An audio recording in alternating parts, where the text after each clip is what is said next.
তথ্য প্রযুক্তি খাতে বাংলাদেশের বিশাল সম্ভাবনা থাকলেও তা কাজে লাগানোর কার্যকর উদ্যোগ নেই। বিগত সরকারের আমলে কিছু নীতিমালা করা হলেও তা কার্যকর নয় বলে জানান এসডিজি বিষয়ক মহাপরিচালক শিহাব কাদের।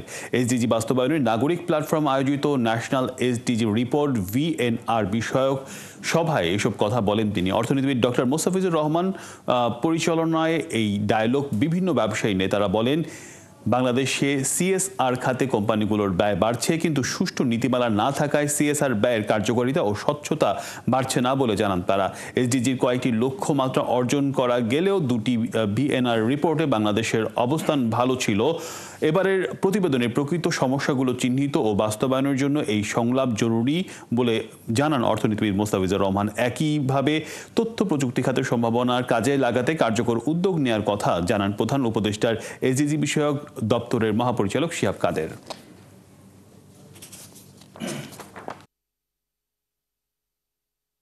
আমাদের আইডেন্টিটি এত অপরচুনিটি আছে, এত ডেভেলপমেন্টের পোটেনশিয়াল আছে, বাট বিগত সরকারের আমলে আমরা উই টুক সামথিং, কিছু কিছু প্রজেক্টস নিয়েছি যেটা আসলে না কোনো দরকার হয় না। whereas we should have invested much more in our human resource development. So এই ইস্যুসগুলি যাতে আমরা ভিএনআর রিপোর্ট আমরা নিয়ে আসতে পারি। এক্সিট একটা প্রবলেম। বাংলাদেশের এখনও যে ইনভেস্টমেন্ট আসছে তার 96% আসছে বিদেশি, এবং এই স্টার্টআপগুলোকে বলা হয় যে সিঙ্গাপুরে গিয়ে রেজিস্ট্রেশন করো বা ইউএসএ গিয়ে রেজিস্ট্রেশন করো। কারণ কি? কারণ এক্সিট নিয়ে ভয় পায়।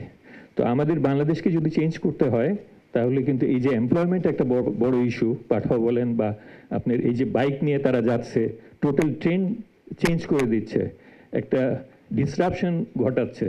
সো এটা যদি করতে হয় আমাদেরকে লিপফ্রগ মাধ্যমে কিন্তু আমাদের আগাতে হবে। অ্যাফোর্ডেবিলিটি খুব বেশি ইম্পর্টেন্ট। আমরা দেখেছেন যে কোনো কারণে ডিমের দাম যদি বেড়ে যায় অথবা মুরগির দাম যদি বেড়ে যায়, এই ধরনের একটা ইম্প্যাক্ট তৈরি হয় মার্কেটে। এটার জন্য যে পলিসি সাপোর্টগুলো দরকার, একদম স্পেসিফিক পলিসি সাপোর্ট, স্পেশালি ট্যাক্সের ক্ষেত্রে কিছু সাপোর্ট আছে, সেগুলো আমাদের আরও বেশি দরকার যাতে আমরা এটা কমিয়ে আনতে পারি।